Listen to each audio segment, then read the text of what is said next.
Hello Homestead hipsters and preppers. Today we're gonna go over espresso on the Homestead. Okay, first thing we need to do is check the beans. These beans right here are fair trade, non-GMO, hybrid, organic, something else. We need to check the temperature though. I use a laser temperature gauge. These are showing 78.2. We need 78.4. We need to wait a little bit. The beans must be very uniform in size. If they're like this, I throw them away. Okay, for real homesteaders and preppers, prepsteaders.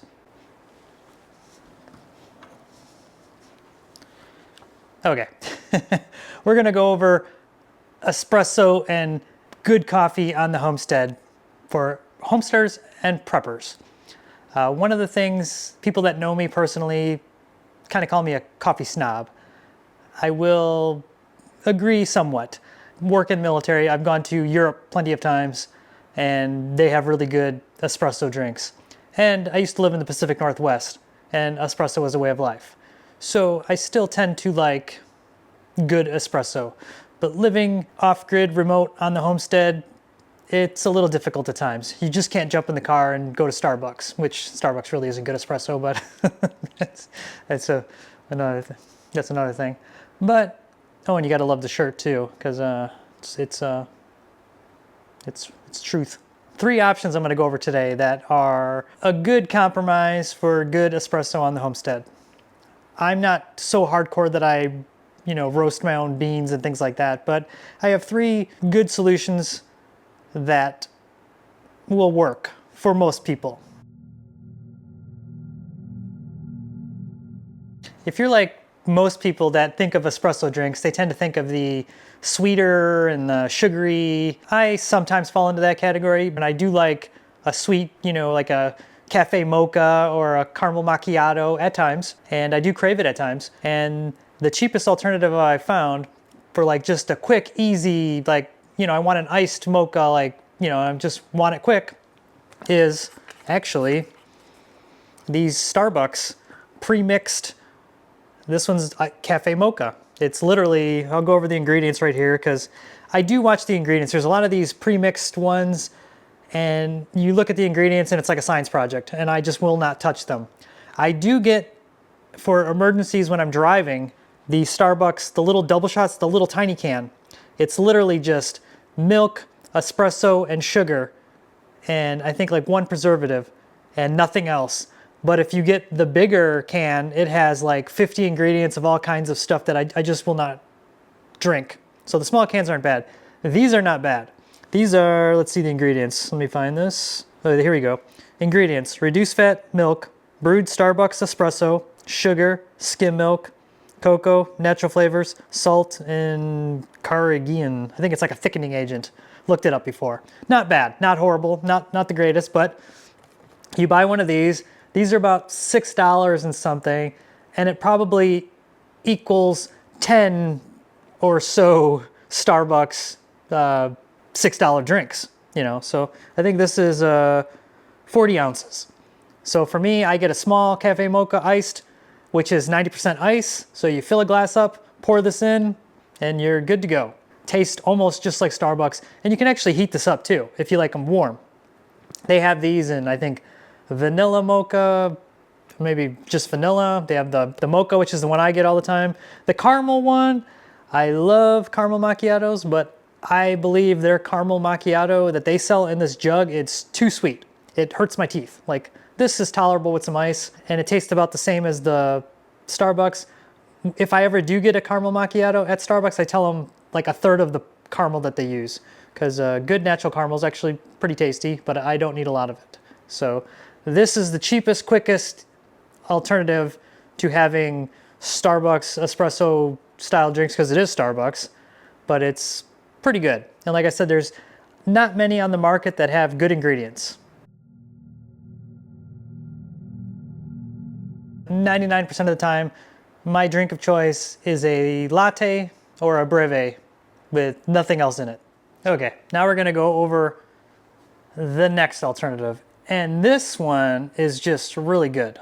Okay, right here, this right there is called an Nespresso machine.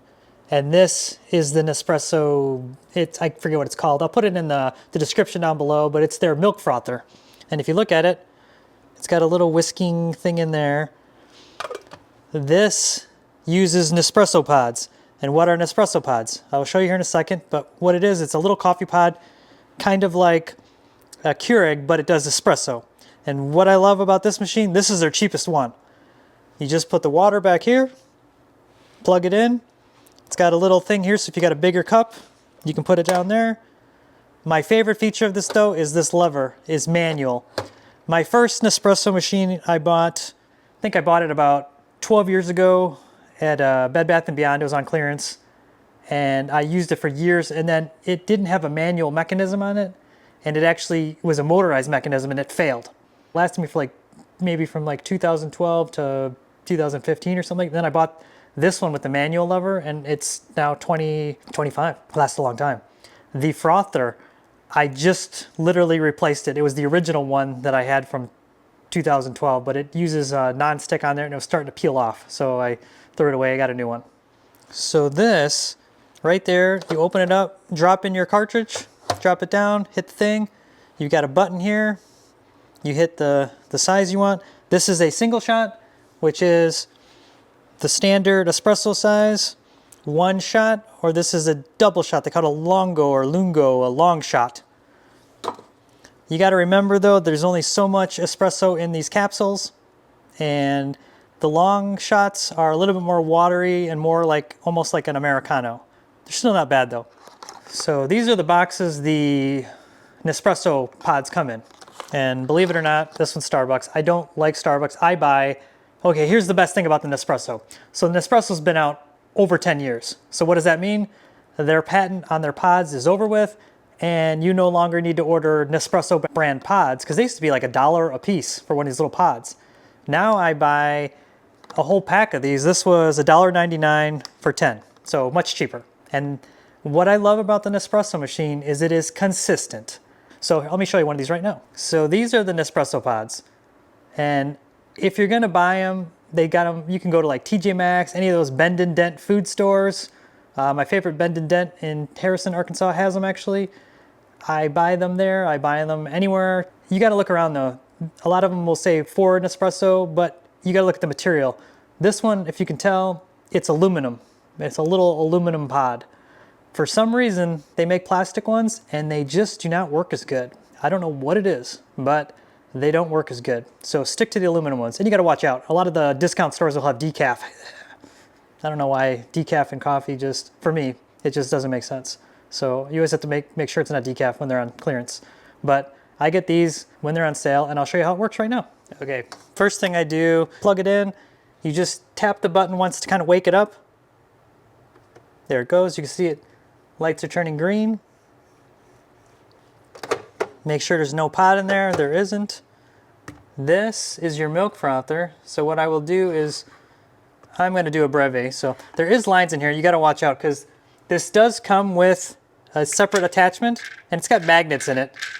And there's a magnetic holder in here. This is if you want to fill the line up higher, you use this one. And if you want to fill the line lower, you use this one. And you'll see why. It's pretty awesome. So I'm gonna do the froth first, and then I'll do the Nespresso. Don't tell Jenny that I'm not drinking the goat milk and I've got some half and half, but half and half is my simple pleasure. So what I do is I put a little bit half and half, and I usually do it so you can still see that spring. And then I should really put this cover on, but I'm not going to because it's gonna take the fun out of watching this. So hopefully we don't get splashed too bad, but there you go. Hit the button.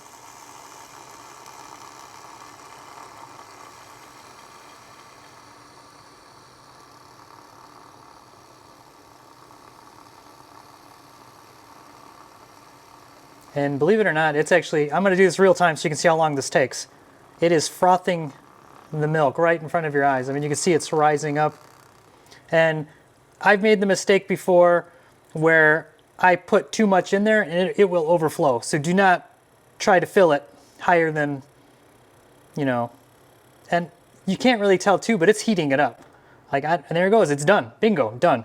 So I will put this on, just to keep the heat in there. Okay, now we're gonna do the espresso. It's late in the day. I've already had a lot of coffee, so I'm gonna do one shot. So I put this in there. This is already green. I hit the button before, it's pre-warmed. As long as it's not blinking, you could actually put it in right away. So you take the Nespresso, drop it in there, close it down, clamp it down, and then you hit the button. A little noisy. And you can see the perfect color, the crema. It is just a wonderful shot of espresso every time. Every time I use this, it's perfect. And look at that, bingo, done. I don't know why I've been saying bingo lately, but so I apologize. I feel like yeah, I don't know. I think there's somebody else who used to say bingo that wasn't very popular. So it's ejected, and there's your shot of espresso. Now you take this and just, hopefully you can get this on there. There's your steamed milk, and then shake that into there. And then you can get a spoon or whatever to clean that out. And a bottle brush that's plastic to clean this out, because otherwise you get burnt up milk in there and it's kind of gross. But so it's non-stick, so you can't use anything abrasive on there. And normally I do a better job of pouring it in there and do some little swirls and stuff, but as you can see, it's a nice latte right there. Look at that, perfect. Okay, and then once you're done with this, like I said, if you have a bigger cup too, you can just set a cup there like that, so you can fit a big cup in there, or you have this cup holder in there. But the only maintenance you got to do on this is make sure you're using filtered water when you put it in here. Otherwise, you have to clean it with like vinegar ever so often. And then, let me just unplug it. See the light's still on? Okay. All I ever do is you pull this tray out. You got a little bit of a drip tray there because it does drip a little bit of water. And then there's your spent cartridge right there. You can see how it's got a little of, it kind of presses on there like a waffle pattern. And then it does 3 pierces on the other side. I don't know how to recycle these easy yet. I've been saving them because there's still ground coffee in there for the compost bin. But this, you can usually it'll hold about 10 of them. Then you take these out and dump them into, you know, your wherever you're gonna do with them. And then every once in a while you can pop this screen off and clean this pretty good. But that's it. And hold on. Okay, had to make sure there was no froth on my face. What is the best feature about the Nespresso though? It is consistent. And what I mean about that is on the next choice, it's gonna be a manual espresso machine. And that you have to be a little bit more precise and a little bit more skill involved. But the Nespresso, it's the same every single time. It does the right pressure, it does the right temperature, it does everything perfect. I've been using it for over 10 years and it has been perfect every time. I know exactly what to expect. So the Nespresso it's the mid choice I have here, but I have all 3 because there's certain days where you're just like, I'm lazy, I want a nice mocha, bingo. There, I say it again. And just take the Starbucks one. There's other times when I want just a latte or a breve, and I'm like, I don't want to grind beans, I don't want to tamp, you know, and I use the Nespresso. So whenever I see Nespresso pods on sale, I buy them all because I drink it a lot and I love it. And it's great. But let's go into the most economical choice, kind of. Okay, so the next item here is a DeLonghi manual espresso machine. You can see it kind of there, and a burr grinder. So sorry about this, thing's a little dirty on top. I set drinks on there all the time. I do clean the business end and I do the top maybe once a week. This I do daily down here. The steam frother, I don't even use. I'm not gonna lie, even when I use this, I use the Nespresso frother. It's just so great. You saw how quick it was. It's wonderful. But this Encore grinder, and you can see on the side, I've got a little piece of tape there that says setting number 2 espresso. If you're gonna do espresso, you need a burr grinder, or you need to buy your coffee from a place that has a burr grinder. When you buy regular ground coffee, the grounds are not the right size. I'll show you right now. So I reuse this can, but I do some, I don't know if you can see in there, but it's like talcum powder. It's like literally like dust when you do espresso. And if you don't use a burr grinder and have the right grind when you use an espresso machine, even if you have a couple $100 like I have or a couple $1,000, it will just not taste good. It'll just come out wrong. It's just because espresso is a combination of really finely ground coffee that all the flavors extracted through steam, and it's pressure, and it needs little fine particles to come out. It's got to be a really fine grind. And the stuff you buy pre-ground at the big box stores just will not work. I mean, it'll come out like burnt, watery, just grossness. So unfortunately, if you're going to buy an espresso machine, you need to buy a burr grinder. And for some reason, burr grinder is the way to do it. Other grinders just don't do it right. So you got to get a burr grinder. So the burr grinder, you put the beans in there, turn it on, grind it. Out they come in here. You just dump that into your container. And then you got to do that every time you want to make coffee. Or you can do like I do, which is not truly coffee snob, and I pre-grind some and then more than I need. So your regular espresso machine, you need a couple different parts, and I'll show you that right now. Okay, this goes into the espresso machine, and it's got a little, sorry, it's a little wet because I just washed it. Fortunately, I'm not going to demonstrate this because if you're going to go this route, you're going to need more than my videos. This has the little puck holder in there, and this is the double shot holder, because when I do this, I do 2 shots. You snap that in there, and then you scoop your burr grounded fine espresso powder into there. I got a measuring scoop. It's got to be the right measurement. And then you need to tamp it. So this goes in there. You need to press down. I usually rotate and press down, and it's got to be just the right pressure. And for me, I had to learn that, because too loose of pressure, the puck of coffee grounds gets disintegrated by the steam. Too tough of a pressure, and it doesn't go through good enough, and you lose flavor. So they actually sell these. This one's just like, this is heavy. Like I could throw this and kill somebody with this. I mean, it's weighs like a pound. I mean, I don't know what this thing is made out of, but it's super heavy. They sell some of these that have like a spring mechanism in it, so when you press down and you hear a click, it's the right pressure, and you can let off. It's kind of like a pokey oak, like a mistake proofing in manufacturing, but it's a little complicated. And I'm not gonna lie, I've been using this machine for over 10 years. I've had it longer than my Nespresso, and I still screw up time to time a batch. So, you know, you can't get mad at those baristas every once in a while when your half cab latte mocha grande is screwed up, because it is a skilled trade. It is. I don't care what anybody says, it is. So now if you're just ordering a black coffee and they screw it up, then yeah, you can yell at them. But okay, so then you have that, you put that in there, and then I'll show you how you're gonna lock this into the machine. Okay, so if you're gonna make coffee, this would have your espresso in there. There you go, you lock it in like that. And then for this one,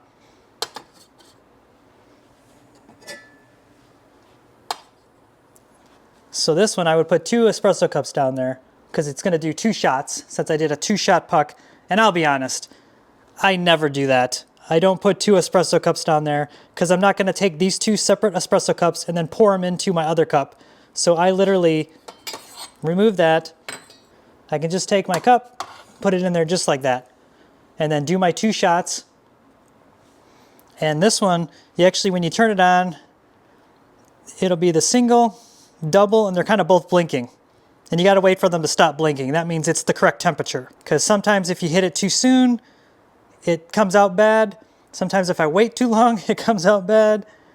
And that's why I like the Nespresso. It's consistent and perfect all the time. These cheaper machines, I think this machine was like a $300 machine. Granted, I bought it over 10 years ago, and it's well paid for itself in savings and drinks. And then this, when you're done, you literally have to, see if I can do it one-handed. Pop that out, knock that puck of espresso out, take this apart, clean it, clean up inside there, clean this, because this, it's got a little drip thing in there, it's got a floaty thing. So when you see the red pop up here, you know this thing's full. This gets full of dripped espresso, it's kind of cruddy.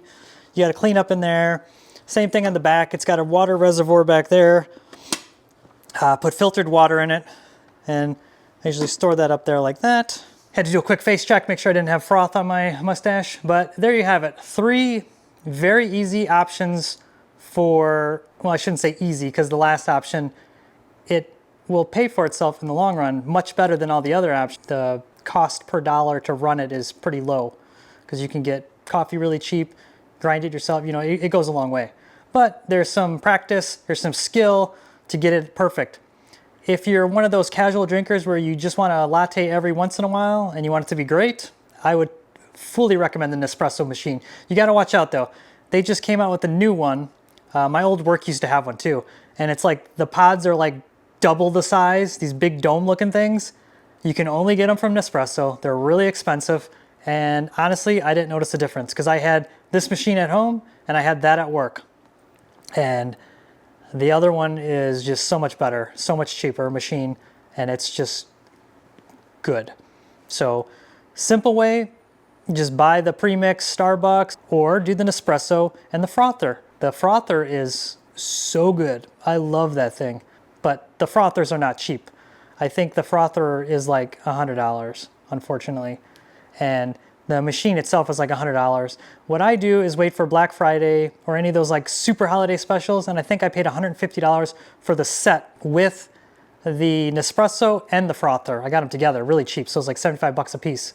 My espresso machine was, I think, like $300 years ago, so it probably means it's a lot more today. I'll put it in the, it's still sold on Amazon, so I'll put it in the affiliate links.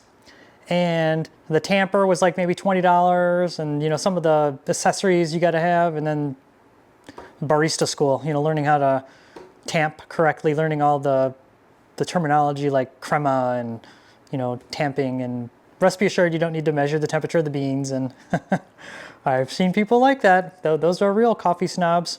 I'm just a coffee fan, I will say. The old joke my dad always says, he's not a connoisseur, he's a common sewer, and he'll drink any coffee. My dad loves real instant coffee, not real coffee, real instant coffee. And I tried it because I was like, you know, he saves a lot of money buying that and drinking that, and I could not do it. So that kind of makes me a coffee snob, but I tried it. I believe it or not, I do have, and I'll put it in the links, I have some freeze-dried prepper coffee that I do take camping, and it has like a 30-year shelf life, and it's actually not bad. So I'll put that in the links too. That's like super, super easy, end of the world, Mad Max scenario, I want my coffee. And believe it or not, if you're a super coffee snob and you want a latte in the apocalypse, you can make a latte like we just did, take it in your Harvest Right freeze dryer and freeze dry it. And then 30 years from now in the apocalypse, add some hot water to it and enjoy. So hopefully this was helpful. Just a quick coffee espresso for the homesteader preppers out there that like espresso, which I can't be the only one. I mean, I really can't. So my wife's into tea, so I can't help you there. I don't know really much about tea, but hopefully this was helpful. And until next time, stay safe and enjoy a good grind. Well, I can't say like and subscribe like the other shirt, because this shirt was a gift too. So kind of a good gift. I like funny shirts like this. So thanks again, and until next time. And I'm gonna finish this because it's pretty good. I'm still waiting for the temperature in my water to be perfect. It's still warming up.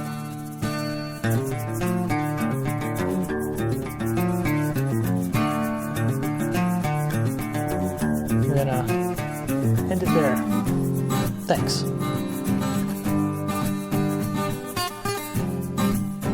Like and subscribe. I gotta support this shirt because it was a gift. I love it.